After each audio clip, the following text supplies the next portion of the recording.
Hi guys, this clip is a little bit different than my other clips. It's not a specific guide to how to use um, some clever mechanic or how to fight a boss or a rip video or explanation of what is best to do when. It's a video in which I want to explain the synergy between two unique items and how the two-tip DPS is not the most important thing in this game.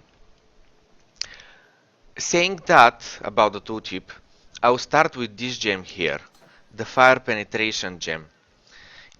At level 20, it gives me penetrates 37% fire resistance. When I put it in my stuff, because it has plus 3 levels to fire gems, it becomes 23 level and it gives me 40 fire resistance. My fire damage is gonna penetrate 40 fire resistance.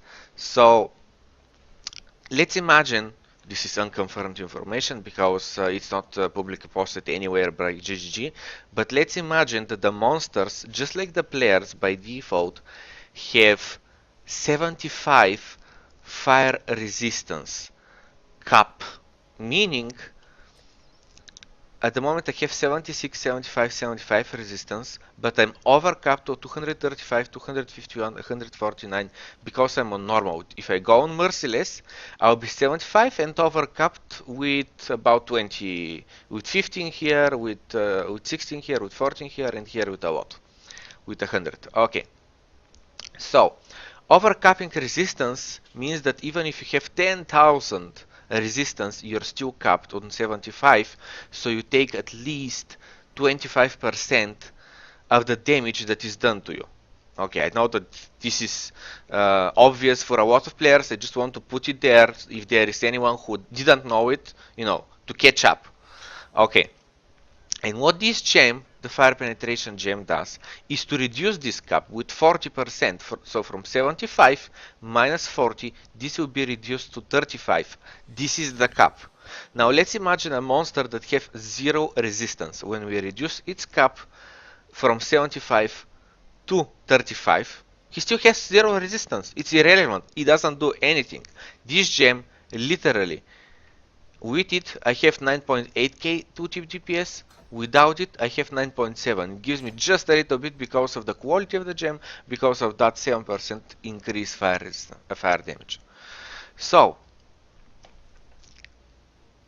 if a monster doesn't have any resistance, the damage is irrelevant. The 2-tip DPS remains true. However, if you roll a map with resistance, with fire resistance on the monsters inside it. Let me check if I have a map like that here. Here it is. Monsters have fire 60% fire resistance. So what happens is even if the monster had zero resistance, now it's gonna have 60. And I'm going to do not 100% of my damage as if it had zero, but I'm going to do only 40% of my damage because he resists 60%. But thanks to the fire penetration gem, I'm reducing his cap from 75 to 35, and instead of doing only 40% of my damage, I'm gonna start doing 65% of my damage. So it's gonna give me about 50-60% increase of my damage. If I don't curse, if I don't use flammability, if I don't use elemental equilibrium and so on. Elemental equilibrium swapping elements, obviously. Okay, the next thing is though that there might be a map where the monsters also have elemental equilibrium. So what happens when the monsters have elemental equilibrium is that they become strongly resistant, plus 50% resistant to the damage that you just did to them. So if a monster has zero elemental resistance by default, and then if he gets hit with fire damage and he has a map like this one, the third one says players have elemental equilibrium. So this means that when I hit the monster with fire damage, I give him 50% fire resistance. I make him more resistance to my fire damage, and I reduce his lightning and cold. And in order to take benefit of the elemental equilibrium, I have to be shooting several different elements like fire, cold, and lightning in order to take advantage of this. But if you're shooting with only one single element, this mode, the elemental equilibrium, is actually bad. So it gives 50 fire resistance to the mob. And if I route additional 60 fire resistance to the mob from the second stat, that's 110. Obviously, he has a cap of 75, so he's gonna have full cap of 75 fire resistance. And even if I curse him with flammability, which reduces with 50 fire resistance, from what was the 110 minus 50, he's still gonna be on 60 fire resistance. So I'm still not gonna do my full damage, and the fire penetration is still gonna take over and make the monster's cap to 35. So even if he has 1,000 fire resistance, his cap is still 35. So I'm gonna do most of my damage. So this is how fire penetration in this game works, and how important it is, even though it doesn't give almost none tooltip DPS increase. And now this video is actually concentrated around these two rings. This ring is really hard to obtain and really expensive. I'm gonna talk about how expensive and how rare it is in another video. That's not the important part. This ring, on the other hand, is pretty easy to obtain. It costs about 30 chaos. I bought this one, I don't know, for 30, I think, 35 maybe. And it's really good rolls. It rolls up to 10 cast speed, up to 25 fire resistance. So it's pretty high rolls. The cast speed is the important stat. So let's talk first about this ring. What it gives me is cast speed and fire damage. That's good. It also gives me chance to ignite. So this means that even if I don't crit, I can ignite the monster. The next thing is, the next line says, you can inflict multiple ignites on an enemy.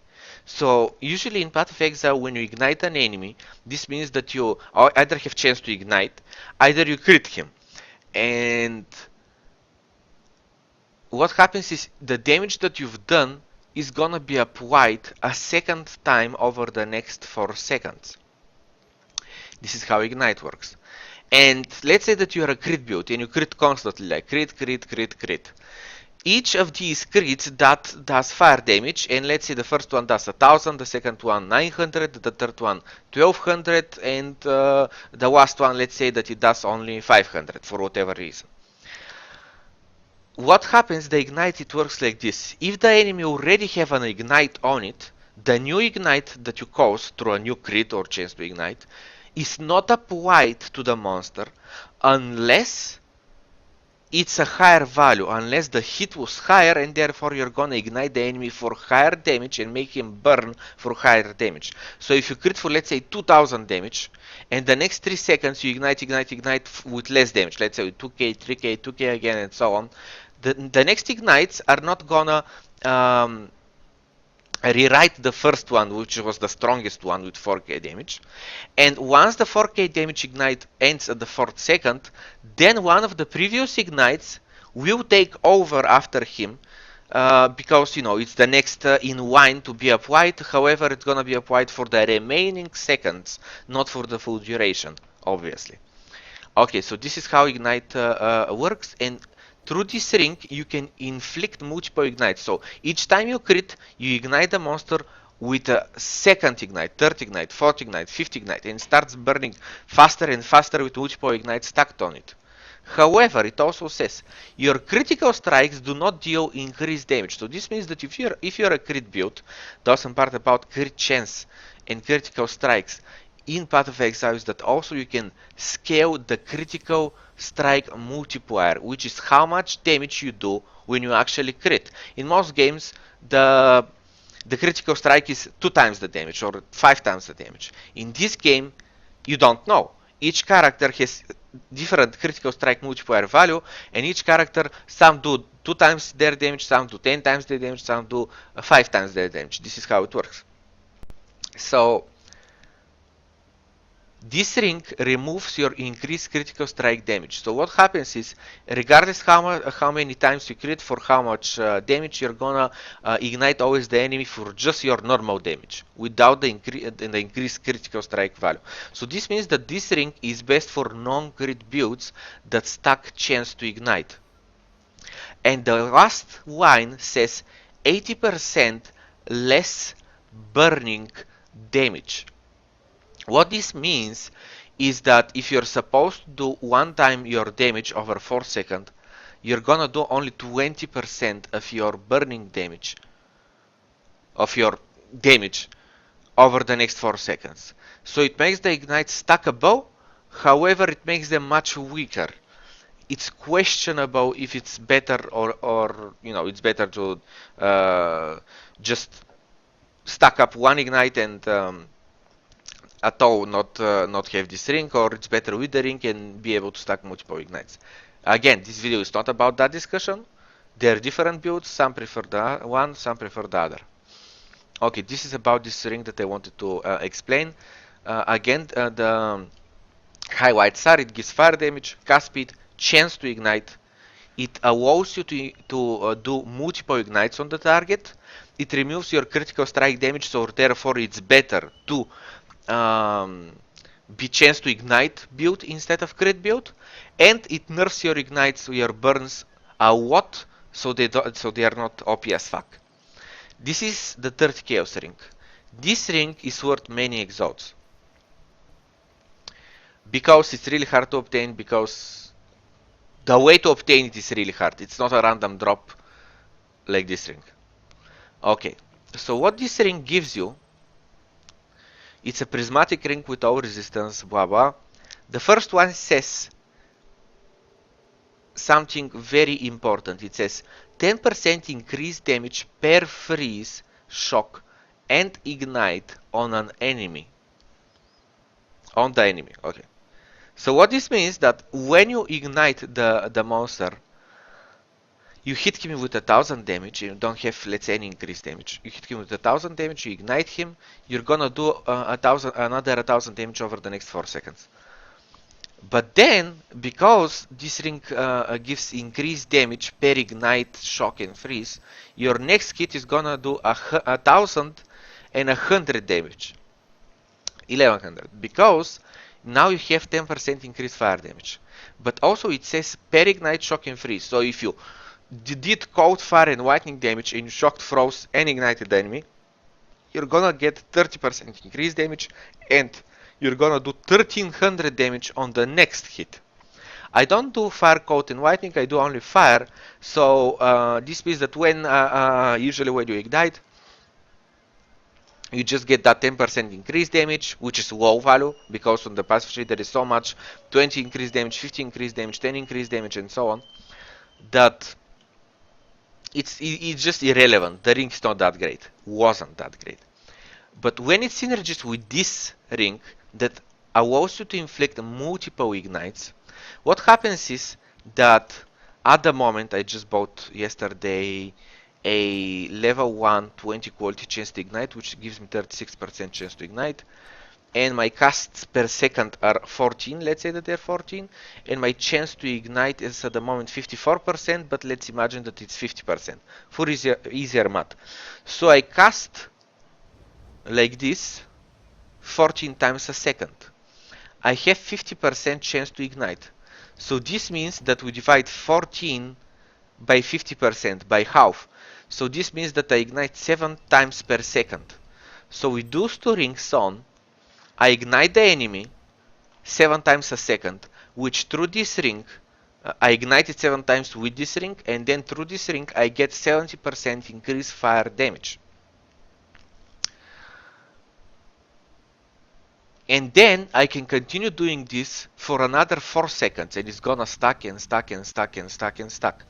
And what's gonna happen is for the next 4 seconds I'm gonna get 4 multiplied by 70, 280 increased fire damage, which is a what. It's as much as two really good ones can give you. And definitely two rings cannot give you this value, but you have to wait 4 seconds to get it. At the beginning you're only losing value because you have these two rings that they could have had fire damage, cast speed, and so on, and now you're losing your gem slots for these rings that give you more damage, and also you're using one of your gem slots. I was using iron will, and now I dropped iron will for chance to ignite. Okay, so in this video, the important part, I went through through fire penetration and so on, just because I wanted to explain that tooltip DPS is not the most important thing. You have gems that do not increase your tooltip DPS, but they actually really increase your damage done to the enemies. Next thing that we went through is the multiple ignites on the Emberwake ring, and then the Taming ring that gives you increased damage per stack. And the thing is that these stacks, again, do not show on the tooltip DPS. They're more like a debuff. A friend of mine, Paul, said it in this way, and he was like, I couldn't have said it better. The ring supply debuff on the enemy. Let's say that if I start shooting an enemy and I stack, let's say 20 ignites on him, my damage is with 20%, 200% increased fire damage. However, they're to that specific monster. To the next to him monsters, if I haven't ignited them, I'm not gonna do any increased damage. So it's more like a debuff on the enemies. It's not a tooltip DPS increase.